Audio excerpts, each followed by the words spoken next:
तो 50 मार्क्स का नॉलेज छत्तीसगढ़ के टॉपर को भी नहीं है, तो हम क्यों स्ट्रेस लें कि सफलता की देवी 3 चीज मांगती है। आधे से ज्यादा लोगों को सिलेबस नहीं मालूम होता है, आधे से ज्यादा लोग तैयारी नहीं करते, समाज आपको प्रोत्साहित करे नहीं, ये तो बैठे ही हैं लोग ताना मारने के लिए। जब जब ऐसी स्थिति आएगी तब तब समझना कि ये कार में फ्यूल डालने जैसा है। हम अपने आप को कैसे मोटिवेट करें, उस टाइम हम लोग के एकदम स्ट्रेस फीलिंग होता है, तो उसके लिए आर्थिक स्थिति ठीक नहीं रहता है और पढ़ना भी चाहते हैं, तो आर्थिक स्थिति ठीक भी रहे, जैसे कि प्राइवेट जॉब करना पड़ता है उसके लिए, बाहर जाके जैसे से दुर्ग ये भिलाई तक की दूरी इसलिए तय की है क्योंकि कोई व्यक्ति ऐसा मिला हमको जिन्होंने अपने लाइफ में बहुत संघर्ष किया। देखो, हर व्यक्ति का संघर्ष होता है। इसी बीच हमारे बीच छत्तीसगढ़ में बहुत ऐसे टीचर हैं जिनको लोग सभी जानते हैं, लेकिन हम जानते हैं कि हमारा निखार टीम किसको चूज करता है, ये भी बहुत बड़ी बात है। तो हम लोगों ने बहुत रिसर्च किया, उसके बाद आज हम पहुंचे हैं आपके बीच, और हम एक ऐसे शख्स को आज बुलाना चाहेंगे और उनके संघर्ष की कहानी को जानना चाहेंगे। प्लीज वेलकम हमारे Yogendra Sahu sir. Sir welcome, तालियों के बीच स्वागत। Sir welcome. नमस्कार, मेरा नाम योगेंद्र कुमार साहू है और मैं यहाँ पे अपनी यात्रा की कहानी आपके साथ साझा करना चाहता हूँ। वर्तमान में मैं योगेंद्र साहू क्लासेस नामक कोचिंग संस्थान का संचालन करता हूँ, जिसका उद्देश्य है कि प्रतियोगी परीक्षा दिलाने वाले छात्रों का मार्गदर्शन करना और उनको एक गुणवत्तापूर्ण शिक्षा प्रदान करना। हालांकि मैं 3 साल गवर्नमेंट जॉब में रहा और 3 साल सेवा देने के बाद मैंने रिजाइन करने का फैसला लिया, और उसका कारण सिर्फ और सिर्फ ये था कि मैं चाहता था कि केवल मैं अपनी भलाई ना करूं, अपने परिवार तक सीमित ना रहूं, अपने समाज तक सीमित ना रहूं, बल्कि जितना संभव हो सके उतना लोगों तक मदद पहुंचाऊं। लेकिन इससे पहले मैंने ये खुद को परखा कि क्या मैं इस काबिल हूं कि लोगों को मैं शिक्षा दे सकूं। तो मैंने कई परीक्षाएं दी। मैंने अब तक 17 एग्जाम क्रैक किया हुआ है मैंने, जिसमें 2018 में सीजी वापो में मेरा सेकंड रैंक रहा अकाउंटेंट के एग्जाम में, 2022 में फर्स्ट रैंक रहा इंटरनल ऑडिटर के एग्जाम में, 2023 में सहकारिता के एग्जाम में 23वां रैंक हासिल किया। इवन सीजीपीएससी में मैंने भी रैंक स्कोर किया हुआ है, 5th रैंक रिटर्न एग्जाम में था एआरआई के एग्जाम में, और ऐसे सेंट्रल लेवल के भी कई एग्जाम मैंने निकाले हुए हैं। तब मुझे लगा कि हाँ, मैं उस काबिल हूं कि मैं दूसरों को पढ़ा सकूं। हालांकि ये फैसला बहुत कठिन था, क्योंकि गवर्नमेंट जॉब में एक सिक्योरिटी होता है, पैसे होते हैं, समाज में मान सम्मान होता है और परिवार के भी मान सम्मान उसमें जुड़ा होता है, तो काफी दबाव था। बट फिर भी मुझे कुछ समय बाद ये अनुभव हुआ कि मेरी वास्तविक खुशी गवर्नमेंट जॉब करने में नहीं है, बल्कि दूसरों को गवर्नमेंट जॉब दिलाने में। तो मैंने ये अपने आंतरिक मन की खुशी के लिए मैंने निर्णय लिया, और इस वजह से मैं आज आपके समक्ष खड़ा हूं। सफलता की कहानी सुनाने से पहले मैं अपनी असफलता की कहानी सुनाना चाहूंगा आपको। जब मैं अपने बारे में बताता हूं कि मैंने इतने एग्जाम्स क्रैक किए हुए हैं और टॉप किए हुए हैं, तो लोगों को लगता है कि शुरुआत से योगेंद्र सर बहुत इंटेलिजेंट रहे होंगे, लेकिन ऐसा कुछ नहीं। 10th में मेरा परसेंटेज 74 था, 12th में 68.1, और कॉलेज में ना पूछो तो ही बेहतर है, ठीक है। तो कॉलेज में काफी डिस्ट्रैक्शन थे, काफी कम मार्क्स आए, लेकिन ये असफलता ही मेरी सफलता का कारण बने। बचपन से मैं एक एवरेज स्टूडेंट रहा, और आगे चल के 12th के बाद मैंने चार्टर्ड अकाउंटेंसी का कोर्स करने का निर्णय लिया। 12वीं के बाद मैं क्रैश कोर्स सीपीटी भी क्रैक किया, और उसके बाद आईपीसी से लेवल में था। और जैसे सभी युवाओं के जीवन में जो डिस्ट्रैक्शन रहते हैं, मेरे जीवन में भी थे, और इसी वजह से मैं काफी लंबे अरसे से फेल रहा, एक फेल्ड स्टूडेंट कहलाया। जहां पे भी जाता लोग पूछते कि क्या कर रहा था छोटू बेटा, तो बताना पड़ता था कि सीए कर रहा हूं। अरे 2 साल पहले भी सीए कर रहे थे, सभी भी सीए कर रहा था। तो जो लोगों के ताने थे, इसी तानों की वजह से मैं आज उत्साहित हुआ, और आगे चल के मैंने बहुत सारी सफलता के मुकाम हासिल किए। और यहीं से मैं बच्चों को भी संदेश देता हूं कि किसी ताने से घबराने का नहीं है आप। वो सारे ताने, वो सारे नेगेटिव कमेंट्स, ये सबको दिल में दबा के रखना है आपको, एक चिंगारी के रूप में सुलगाए रखना है। यही आगे चल के एक ज्वाला का रूप लेगी और आपको सफलता दिलाएगी।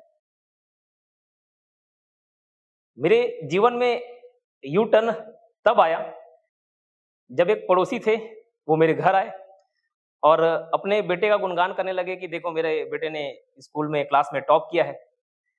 तुम्हारे खानदान में कोई ऐसा व्यक्ति है जो तुम्हारा नाम रोशन कर सके? ये मजाक-मजाक में वो बात है। मेरे माता-पिता ने तो उस बात को हँस के टाल दिया, लेकिन उनका दुःख मैं समझ पा रहा था कि उनके पास बताने के लिए कुछ है नहीं।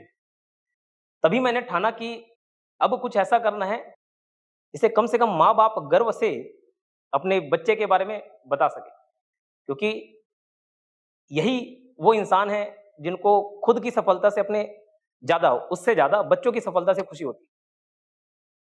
उस टाइम मैंने ठाना, और जब मैं 2018 की बात बताता हूँ, पहले व्यापम एग्ज़ाम नोटिफ़िकेशन निकालता था, केवल 40 दिन देते थे समय, और 40 दिन बाद एग्ज़ाम कंडक्ट, 1.5 महीने बाद रिज़ल्ट घोषित, 2-3 महीने बाद पोस्टिंग। आजकल भले डिले हो गया, बट पहले ऐसी प्रक्रिया थी।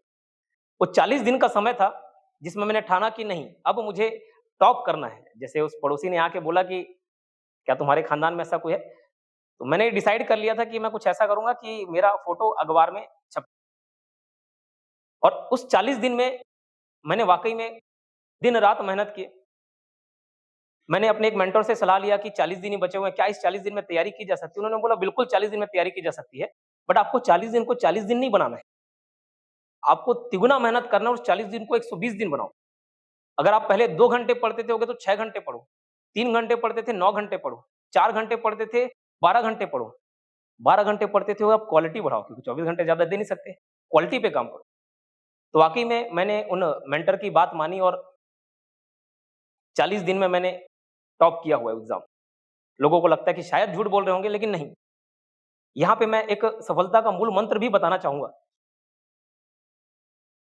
वो मेंटर ने मुझे बोला कि देख युगेन, कोई भी बच्चा 150 में 150 लाकर टॉप नहीं करता है। ये बात मेरे मन में घर कर गई।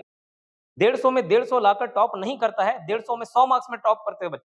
उस समय का हालात यही था कि 100 मार्क्स में टॉप कर देते थे। तो 50 मार्क्स का नॉलेज छत्तीसगढ़ के टॉपर को भी नहीं है, तो हम क्यों स्ट्रेस लें कि हमको सब चीज नहीं आता। रॉबिन शर्मा एक बहुत अच्छे लेखक हैं, वो बोलते हैं कि success is not about doing everything, it's about doing right. तो सब चीज नहीं पढ़ना होता है, काम की चीज पढ़नी होती है। 150 में हमको 100 लाख के जब टॉप करना है तो 50 मार्क्स हमारे पास छोड़ने का ऑप्शन है, और इस बात को हमको ध्यान रखना चाहिए। तो मैंने भी इस पर टारगेट किया कि कैसे मैं 100 से 105 या 110 मार्क्स स्कोर कर सकता हूं, और वाकई में उतना ही मार्क्स मेरे आए। मेरे जो भी कोर सब्जेक्ट थे, स्ट्रॉन्ग सब्जेक्ट थे, मैंने उन पे फोकस किया, और जितने वीक सब्जेक्ट थे उनमें समय ना देते हुए उनका हिस्सा दूसरे सब्जेक्ट में मैंने दे दिया।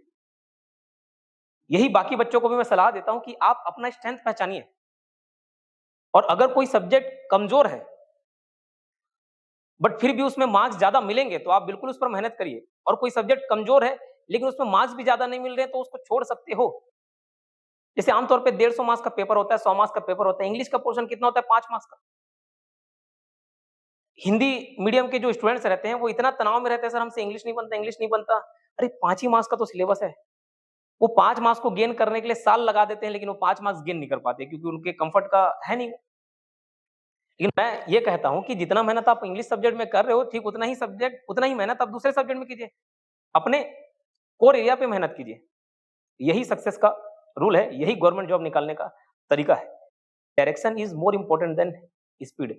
सही दिशा में आपको आगे बढ़ना है। सर जैसे कि मतलब बच्चों से रिलेटेड या बच्चों के मन में जैसे एक डाउट हमेशा घूमते रहता है।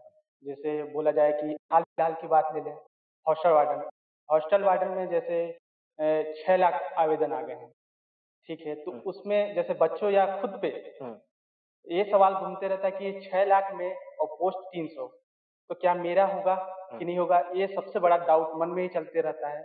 मतलब उससे कुछ माइंड में क्या आपकी परेशानी मैं समझ गया। आपने एक वर्ड यूज किया, आवेदन। ये जो 6 लाख लोग हैं, ये आवेदन करता, ये परीक्षार्थी नहीं है। इस बात को हमको समझना होगा। आपका सवाल ये है कि 6 लाख लोगों ने फॉर्म भरा है और पोस्ट है 300, 0.05% का रिजल्ट होगा। लेकिन ये 6 लाख लोग आप देखेंगे उपस्थिति ही उतनी नहीं होगी। 1.5 से 2 लाख, 2.5 लाख, मैक्सिमम 3 लाख, 50%, उससे ज्यादा लोग बैठेंगे एग्जाम में। आधे से ज्यादा लोगों को सिलेबस नहीं मालूम होता है। आधे से ज्यादा लोग तैयारी नहीं करते। तैयारी करते हैं, सही ढंग से नहीं करते हैं, सही कंटेंट नहीं पढ़ते, पढ़ लेते हैं, रिवाइज नहीं कर पाते। रिवाइज कर लेते हैं, एग्जाम में परफॉर्म नहीं कर पाते। बहुत सारे फैक्टर होते हैं। कोई सा भी फील्ड हो, कंपटीशन हर जगह है। लोग इस चीज को देख के डर जाते हैं कि 1 लाख 2 लाख लोग मैदान में उतर रहे हैं, हम कैसे उस चीज को क्रैक करेंगे। तो सबसे पहले हमारे माइंड में यही होना चाहिए कि वो 1 लाख 2 लाख लोगों से हमारा कंपटीशन नहीं होता। कंपटीशन होता है 1000 लोगों से, 10,000 लोगों से, और टॉप के 1000 लोगों से वास्तविक कंपटीशन होता है। हमको फाइट उनसे करना होता है। कभी कभी लगता है कि हमको गवर्नमेंट जॉब करना चाहिए, फिर कभी लगता है कि ये टाइम टेकिंग चीज़ है, तो हमें ये नहीं करना चाहिए। तो हम खुद को इस डिस्ट्रैक्शन से, खुद से इस कन्फ्यूजन से कैसे बचे इस चीज़ से? ठीक, आपकी परेशानी समझ गया। बहुत बच्चों का ये डाउट रहता है कि सर गवर्नमेंट जॉब बेटर है या कोई हम प्राइवेट जॉब कर लें, किसी और फील्ड में जाएं। देखिए, 2 नाव में पैर रखेंगे तो डूबना ही है अंततः। आप किसी भी फील्ड में चले जाओ, मैं ये नहीं कहता कि गवर्नमेंट जॉब ही सर्वोपरि है। एक सबसे अच्छा फील्ड गवर्नमेंट जॉब है, ऐसा नहीं है। भले मैं उस सेक्टर में काम जरूर करता हूं, लेकिन मेरा ये मानना है कि आप जिस भी फील्ड में काम करें, वहां आपको मेहनत लगेगा ही। सफलता की देवी 3 चीज मांगती है: त्याग, तपस्या और बलिदान। आप किसी भी फील्ड में आगे बढ़ना चाहेंगे, आपको त्याग करना पड़ेगा। अपनी बुरी आदतों का त्याग, आलसपन का त्याग, नकारात्मक सोच का त्याग, लेकिन त्याग आपको करना पड़ेगा। तपस्या आपको करनी पड़ेगी। आप सोचेंगे कि मैं थोड़ा सा मेहनत करूं और बहुत ज्यादा परिणाम मिल जाए, ये असंभव है। त्याग, तपस्या और बलिदान ये आपको करना ही पड़ेगा। अपना 100% एफर्ट आपको देना ही पड़ेगा। तो आप किसी भी फील्ड में मेहनत करें, बस जम के मेहनत करें, चाहे गवर्नमेंट जॉब हो या कोई और फील्ड। लेकिन कोई भी फैसला लेने से पहले एक बार विचार जरूर करें, क्योंकि आप बीच में अपना डायरेक्शन चेंज करेंगे, बीच में अपना पाथ चेंज करेंगे, तो बहुत समय लगेगा आपको सफल होने में। तो एक बार जो फैसला कर लिए, मतलब कर लिए, वही फाइनल। क्योंकि पलट पलट के देखने वाले लोग इतिहास नहीं रचते। सर, आज के समय में सबसे बड़ा डिस्ट्रैक्शन मोबाइल फ़ोन है। तो सर, मोबाइल फ़ोन के डिस्ट्रैक्शन से कैसे बचें? कैसे दूर करें ओके, एडिक्शन? देखिए, डिस्ट्रैक्शन केवल और केवल मोबाइल फोन नहीं, बहुत सारी ऐसी चीजें हैं जो आपको अपने मार्ग से हटा सकता है। तो मैं बच्चों को एक फ्लो स्टेट का कंसेप्ट बताता हूं। लोगों को लगता है कि मैं बस 2 मिनट के लिए यूट्यूब शॉर्ट्स देख लूं, लोगों को लगता है कि मैं इंस्टाग्राम में 5 मिनट बस रील्स देख लूं, लोगों को लगता है कि इस फेवरेट वेब सीरीज का एक ही एपिसोड देख लूं। लेकिन जब आप मोबाइल चालू करते हैं, जब आप मूवीज देखना चालू करते हैं, जब आप शॉर्ट्स देखना चालू करते हैं, तो कैसे 5 मिनट 2 घंटे में बदल जाता है आपको पता ही नहीं चलता। ये होता है फ्लो कंसेप्ट की वजह से। अगर आप चाहते हैं कि आप डिस्ट्रैक्शन से दूर रहें, तो पहला कदम ही आपको सोच समझ के रखना पड़ेगा, वही नहीं। एक शॉर्ट्स देख लूं फिर आगे नहीं देखूंगा, आपको वहीं पे अपने कदम को रोकना है। पहला ही शॉर्ट्स ना देखें। ये मैं इसलिए बता रहा हूं क्योंकि मुझे भी आदत थी गाना सुनने की। मैं सोचता था कि एक गाना बस सुनूंगा, उसके बाद वापस पढ़ना चालू। लेकिन वो गाना सुनते सुनते 2 से 3 घंटे निकल जाते थे, पढ़ने के लिए ऊर्जा ही नहीं बची। तो मैंने फिर डिसाइड किया कि मैं पहला गाना ही नहीं सुन। और ठीक इसके विपरीत लोगों को लगता है कि सर पढ़ने का मन नहीं करता, तो मैं उनको 5 सेकंड रूल बताता हूं। अपने टाइम मैनेजमेंट के कोर्स में भी मैं विस्तार से इस पर चर्चा किया हुआ है। 5 सेकंड रूल। जैसे ही मन में एक विचार आया कि मुझे पढ़ना है, पढ़ना जरूरी है, आप 1 2 3 4 5 गिनने से पहले बिस्तर से उठ जाइए। 5 गिनने से पहले किताब तक पहुंच जाइए। क्योंकि एक बार आप पढ़ना चालू कर देंगे, आप फ्लो स्टेट में आ जाएंगे। तो जैसे मोबाइल देखते हैं 2 घंटे, आप पढ़ना भी चालू कर देंगे 2 घंटे। लेकिन अगर आप अपने मन को समय देंगे, थोड़ा सा भी आपने उसको वक्त दिया, समय दिया, तो वो आलस पैदा करेगा। और मन का काम ही है आलस पैदा करना। आप 5 मिनट समय दे दीजिए कि 5 मिनट सोच लेता हूं, वो आलस पैदा करेगा। ये मन बाली की तरह है, ये मोबाइल, ये डिस्ट्रैक्शन बाली की तरह है, जो हमारी आधी ऊर्जा छीन लेती है। बाली को जैसे वरदान मिला था कि जो भी योद्धा उसके सामने आएगा आधी शक्ति छीन लेंगे।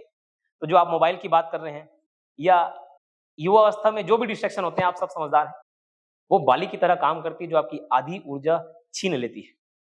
तो सफलता प्राप्त करने के लिए जरूरी है कि इन डिस्ट्रैक्शन से दूर रहें।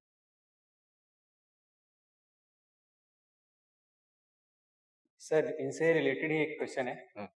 आप बोले कि मोबाइल का यूज़ डिस्ट्रैक्शन के लिए भी रहता है, लेकिन जैसे कि आपका कोर्स है, ऑनलाइन कोर्स चलता है आपका, यूट्यूब पे भी कोर्स रहता है और आपका एप्लीकेशन है।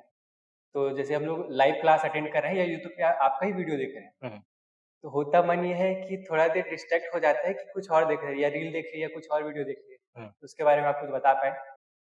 मतलब शायद ये पूछना चाह रहे हैं कि मोबाइल देखने से मना क्यों हो आप और मेरा ही कोर्स या मेरे ही वीडियोस देखने के लिए मोबाइल का उपयोग करते हो।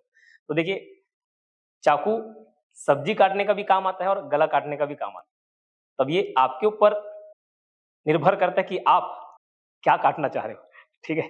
सब्जी काटना चाह रहे हो कि कुछ और। तो टेक्नोलॉजी भी ठीक उसी प्रकार है, अगर आप उसका सही उपयोग करते हो तो आपके लिए लाभदायक सिद्ध होगा, और नहीं करते हो, अब मोबाइल में बैठ के पबजी खेल रहे हैं, यूट्यूब वीडियो देखते देखते साथ में कोई एडवर्टाइजमेंट आया, उसमें क्लिक करके चले गए, कितने सारे डिस्ट्रैक्शन है। तो इसका निर्णय हमको खुद करना है कि हम उस टेक्नोलॉजी का यूज करना है कि उसके बहकावे में आना है। सर मेरा सवाल ये है कि अभी छत्तीसगढ़ में क्या हो रहा है, कई बार अभी गवर्नमेंट चेंज हो रही है और जो वैकेंसी है जो है ना वो डिले होते जा रहा है, मतलब बहुत लंबे टाइम से कोई वैकेंसी आ रही है तो कोई आ भी रही है तो 3-4 एक साथ आ रही है, और ऐसे में हम लोग कैसे अपने आप को मेंटली प्रिपेयर करें कि किसी एक ही एग्जाम में फोकस कर सकें। ठीक, कभी कभार ये होता है कि व्यापम या कोई भी एग्जाम कंडक्टिंग बॉडी एग्जाम लेने में बहुत ज्यादा समय लगाती है, और बच्चे उतना पेशेंस नहीं रख पाते कि होल्ड कर सके 2 से 3 साल, 4 साल। 4 साल तो बहुत ज्यादा समय हो जाता है, कोई भी सरकार ऐसी नहीं आई कि 1-2 साल से ज्यादा डिले करे एग्जाम, या कभी भी ऐसी स्थिति उत्पन्न नहीं हुई। लेकिन ध्यान रखना, ओलंपिक का गेम होता है, 4 साल में एक बार होता है। तो माइकल फिलिप एक दिन में नहीं बने, सालों साल की मेहनत थी उनकी। विराट कोहली एक दिन में विराट कोहली नहीं बने, धोनी एक दिन में थाला नहीं कहलाए, सचिन तेंदुलकर एक दिन में रिकॉर्ड नहीं बनाए, उनके पीछे उनकी सालों की मेहनत थी। तो अगर हम सोचेंगे कि एग्जाम का नोटिफिकेशन आए तभी हम तैयारी करें, तो ऐसे में कभी हमको सफलता नहीं मिलने वाली। तो एग्जाम की तैयारी तब नहीं की जाती जब नोटिफिकेशन आता है, तब तो रिवीजन किया जाता है। एग्जाम की तैयारी तब की जाती है जब एग्जाम कोई ना आए, तो वो समय आप यूटिलाइज करना, क्योंकि कंपटीशन में आगे बढ़ने का समय वही होता है जब बाकी आराम कर रहे हो, तब आपको अपना रफ्तार दुगना करना है। जब बाकी सो रहे हैं तब आपको जगना है और अपने सपनों पे काम करना है। जब बाकी हार मान जाए तब आपको मेहनत करना है।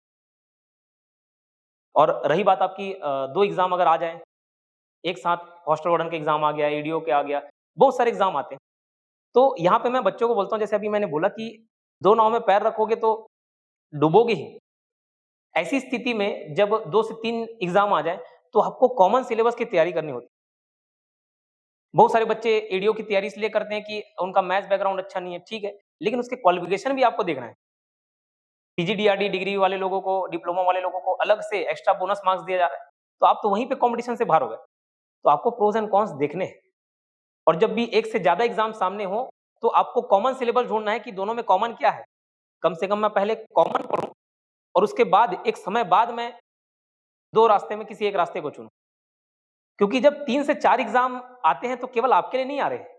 ये डिस्ट्रैक्शन केवल आपके लिए नहीं है, ये डिस्ट्रैक्शन तो सभी लोगों के लिए है। और ऐसे टाइम में हमको ये अपॉर्चुनिटी मिल जाता है कि हम आसानी से ये जॉब ले पाए, कोई भी एक, क्योंकि आधे से ज्यादा लोग कभी इस फील्ड में जा रहे हैं, कभी इस फील्ड में, आधा इस फील्ड में, और ऐसे में वो डिस्ट्रैक्ट हो जाते हैं। तो आपको उस समय एक ही फील्ड पकड़ना है, एक ही जॉब पकड़ना है, एक ही एग्जाम सिलेबस की तैयारी करनी है और अपना सिलेक्शन लेना है। एक बहुत ही बड़े विद्वान ने एक बात कही है, there are 2 type of people, one is successful and other got distracted. अगर आप डिस्ट्रैक्टेड नहीं हो मतलब आप सफल हो, सक्सेसफुल हो। सर मेरा एक सवाल है, जैसे कि आर्थिक स्थिति ठीक नहीं रहता है और पढ़ना भी चाहते हैं, तो आर्थिक स्थिति ठीक भी रहे, जैसे कि प्राइवेट जॉब करना पड़ता है, उसके लिए बाहर जाके जैसे रूम रेंट लेकर रहना, खाना पीने की व्यवस्था जैसे स्वयं करना हो, तो उसके साथ साथ तैयारी भी करना है, तो वो जॉब के साथ तैयारी कैसे करें सर, ये सवाल है। ठीक, ये सवाल बहुत सारे बच्चों का रहता है कि हम प्राइवेट जॉब कर रहे हैं, हम शादीशुदा हैं, हमारे बच्चे हैं, आधा से ज़्यादा समय हमारा इनमें चले जाता है, तो तैयारी कैसे करें। तो देखिए, मैं आपको ये बात बताना चाहूँगा कि आपको सिलेक्शन लेने के लिए 8 घंटे, 10 घंटे, 12 घंटे, 15 घंटे पढ़ने की जरूरत नहीं। अगर ये यूपीएससी एग्जाम होता तो बिल्कुल आपको बहुत ज़्यादा समय चाहिए होता, लेकिन ये एक स्टेट लेवल का एग्जाम है, यूपीएससी का लेवल अलग है और ये लेवल अलग है। लेवल की डिफिकल्टी की बात नहीं कर रहा हूँ, पैटर्न की बात कर रहा हूँ। तो लोगों को लगता है कि मैं 24 घंटे फ्री रहूंगा, खाली रहूंगा तो ज्यादा अच्छे से पढ़ पाऊंगा। अगर ऐसा होता तो इतने सारे लोग कॉलेज के बाद कोई जॉब नहीं कर रहे होते, 20-21 साल की युवा जॉब कर रहे होते हैं, नहीं कर रहे होते, उनमें कोई पारिवारिक जिम्मेदारी होती है क्या, नहीं होती है। शादी होती कि नहीं, बच्चे होते कि नहीं, उनके पास तो 24 घंटे होते हैं, फिर उनका जॉब पहले लगना चाहिए, लेकिन ज्यादा डिस्ट्रैक्टेड वही रहते हैं। तो 3 से 4 घंटे आपको क्वालिटी स्टडी के लिए निकालना होता है, वो चाहे आप 24 घंटे फ्री रहकर निकालें या कोई प्राइवेट जॉब करते हुए निकालें, शादीशुदा होते हुए निकालें, बच्चों को खिलाते हुए निकालें, लेकिन आपको निकालना पड़ेगा। तो बस 3 से 4 घंटे की बात होती है और वो भी क्वालिटी स्टडी, और 3-4 घंटे काफी होती है। मैंने एक शब्द यूज किया क्वालिटी स्टडी, इसका मतलब ये नहीं कि आप 3-4 घंटे किताब खोल के बैठ गए उस 3-4 घंटे को गिन रहे हो, तो ऐसा नहीं। तो अपनी क्वालिटी को बढ़ाना है, चाहे आप कोई भी जॉब करते रहें, आप 3 से 4 घंटे निकालेंगे काफी रहेगा। सर मेरा क्वेश्चन ये है कि एग्जाम टाइम में हम अपने आप को कैसे मोटिवेट करें? उस टाइम हम लोग को एकदम स्ट्रेस फीलिंग होता है, तो उसके लिए आप बताएं। ठीक है, केवल एग्जाम टाइम में ही नहीं बल्कि हमेशा बच्चे स्ट्रेस में ही रहते हैं। मैं जिन बच्चों को तैयारी करते हुए देखता हूँ, उनके मन में ये विचार आते रहता है कि सिलेक्शन मेरा होगा कि नहीं होगा, इतने बच्चे फाइट कर रहे हैं। हाँ, एग्जाम टाइम में ये लेवल बढ़ जाता है, स्ट्रेस लेवल, लेकिन इसके बढ़ने का मैं एक कारण बताता हूँ। उस कारण पे आप विचार करिएगा तो कभी जीवन में स्ट्रेस नहीं होगा। भगवत गीता में श्री कृष्ण अर्जुन को कहते हैं, कर्मण्यवादी कारस्ते मां फलेषु कदाचन, कि अर्जुन तुम्हारा अधिकार केवल और केवल कर्म करने में है, फल में तुम्हारा अधिकार नहीं है। इसलिए सिर्फ तुम अपना कर्म करो, फल में आसक्ति मत रखो। तो जब भी हम रिजल्ट के बारे में बहुत ज्यादा सोचते हैं तो स्ट्रेस होना लाजमी है, क्योंकि हम बैठे बैठे सोच रहे हैं, जैसे ही पढ़ने बैठे, अरे पढ़ूंगा तो याद होगा कि नहीं होगा, याद रहेगा तो एग्जाम में मैं बना पाऊंगा कि नहीं बना पाऊंगा, बना लिया सिलेक्शन होगा कि नहीं होगा। आप रिजल्ट के बारे में सोचते हो, जब जब आप रिजल्ट के बारे में सोचोगे तब तब आप स्ट्रेस फील करोगे। तो हमको सिर्फ अपना कर्म करना है, और एज ए स्टूडेंट हमारा कर्म क्या है? सिर्फ और सिर्फ पढ़ना। लेकिन मैं ये नहीं बोल रहा हूं कि आपको प्लानिंग नहीं करना है। प्लानिंग करना और प्रोक्रेस्टिनेशन करना दो अलग अलग चीज है। प्रोक्रेस्टिनेशन मतलब आप केवल और केवल रिजल्ट के बारे में सोच रहे हो, जितना सोचोगे उतना ज्यादा स्ट्रेस फील करोगे। प्लानिंग एक स्ट्रेटेजी का हिस्सा होता है, आप बिल्कुल प्लान करें और सिर्फ उसको एग्जीक्यूट करें। बहुत ज्यादा रिजल्ट के बारे में सोचोगे तो स्ट्रेस ही फील करोगे। सर मेरा सवाल है कि जैसे हम लोग किसी भी एग्जाम की प्रिपरेशन कर रहे हैं तो उसमें समय लगता है, तो ऐसे में जो हम लोग जिस एग्जाम की प्रिपरेशन कर रहे हैं हाँ। वो पोस्ट भी बहुत समय के बाद आता है। हाँ। तो ऐसे में थोड़ा समय लगता है हाँ। उस एग्जाम को क्रैक करने में। जी। तो ऐसे में घर वालों का भी प्रेशर होता है और समाज के लोगों का भी प्रेशर होता है, हाँ, ताना ताना मारते हैं हाँ। या फिर कुछ भी उल्टा सीधा बोल देते हैं वो लोग। तो उस समय उस प्रेशर को कैसे डील करना है, ये मेरा सवाल है। देखिए, ये सवाल बहुत बढ़िया है और इसका जवाब काफी लोगों को मोटिवेट करने वाला है। मोटिवेशन दो टाइप का होता है, एक पॉजिटिव मोटिवेशन और एक नेगेटिव मोटिवेशन। पॉजिटिव मोटिवेशन इस तरीके से कि मैं बोला कि हाँ, आप में क्षमता है, मैं देख पाता हूं कि आप बहुत ब्रिलियंट स्टूडेंट हैं, आपको चीजें बहुत जल्दी याद हो जाती हैं, आप एक सफल इंसान बनेंगे, आप बहुत जल्दी एग्जाम क्रैक कर लोगे। मैंने ये बात बोला और उनके अंदर उत्साह जाग गया। लेकिन हर बच्चे में पॉजिटिव मोटिवेशन काम नहीं करता। कितने लोगों को डेली तो मेरा यही बोलने का काम है, फिर भी कई बच्चे नहीं पढ़ते। तो कभी कभार मेरा काम नेगेटिव मोटिवेशन देना भी हो जाता है कि भैया तुम्हारे बस का बात नहीं है, छोड़ दो, तुम अपना माँ बाप का पैसा वेस्ट करने आए हो। गवर्नमेंट जॉब या कोई फील्ड तुम अच्छा काम नहीं कर सकते। अब जैसे ही मैंने ये बात बोला उसके मन में लग गया कि अरे ऐसे कैसे बोल दिए योगेंद्र सर, अब उनको मैं करके दिखाता हूँ। तो ये मोटिवेशन नेगेटिव मोटिवेशन है। तो दुनिया वाले कितने भी ताने मारे, रिप्लाई नहीं करना है, उसको अंदर दबा के रखना है। जितने भी ताना है, जितने भी गाली हैं, जितने भी मजाक उड़ाए जा रहे हैं, सब अंदर दबा के रखना है। मैंने बोला ना कि वो ज्वाला बना के रखना है, वक्त आएगा तो फूटेगा और हर किसी का वक्त आता ही है। चाणक्य महाराज केवल और केवल टीचर रहते अगर धनानंद उसका अपमान नहीं करता। चाणक्य की कहानी सब सुने होंगे और मैं मौर्य साम्राज्य पढ़ाते हुए बताता भी हूं कि मामूली से एक शिक्षक थे, इकोनॉमिक्स पढ़ाते थे, नेशनल इनकम, जीडीपी यही पढ़ा रहे थे। लेकिन जब सिकंदर भारत आया, आक्रमण करने लगा, तब चाणक्य महाराज गए धनानंद के पास कि महोदय आप थोड़ा सा देख लो, पावरफुल किंग हो, सिकंदर को रोको। तब उसने लात मार के चाणक्य को भगा दिया और बोला कि तुम मामूली से टीचर मेरे को बताओगे क्या करना है क्या नहीं करना, मैं राजा हूं और तुम अपनी हैसियत देख रहे हो। चाणक्य ने तुरंत अपनी शिखा खोली और बोले कि इसको तब तक नहीं बांधूंगा जब तक तुम्हारे खून से अपने बाल नहीं। तो ये नेगेटिव मोटिवेशन ही तो था क्या? जरूरी नहीं हर बार आपको परिवार वाले मोटिवेट करें, हर बार आपके माँ बाप मोटिवेट करें, हर बार समाज आपको प्रोत्साहित करे, नहीं। ये तो बैठे ही हैं लोग ताना मारने के लिए। जब जब ऐसी स्थिति आएगी तब तब समझना कि ये कार में फ्यूल डालने जैसा है, इसके बिना लोग आगे नहीं बढ़ते। आज के समय में दुनिया वाले दूसरों को सिर्फ और सिर्फ नीचा दिखाने, मनोबल गिराने का काम कर रहे हैं। उस बीच निकार टॉक एक ऐसा प्लेटफॉर्म है जो सभी को एक ऐसा मंच प्रदान कर रहा है जिसमें लोग उत्साहित रहें। समाज के जितने भी प्रतिभाशाली लोग हैं उनको बुलाकर उनके अनुभव को बाकी लोगों के साथ साझा कर कर लोगों को प्रोत्साहित करने का काम कर रहे हैं। तो निखार टॉक्स का ये पहल मैं स्वागत करता हूं और लोगों को भी ये सुझाव देता हूं कि इसको ज़्यादा से ज़्यादा आगे बढ़ाने का प्रयास करें।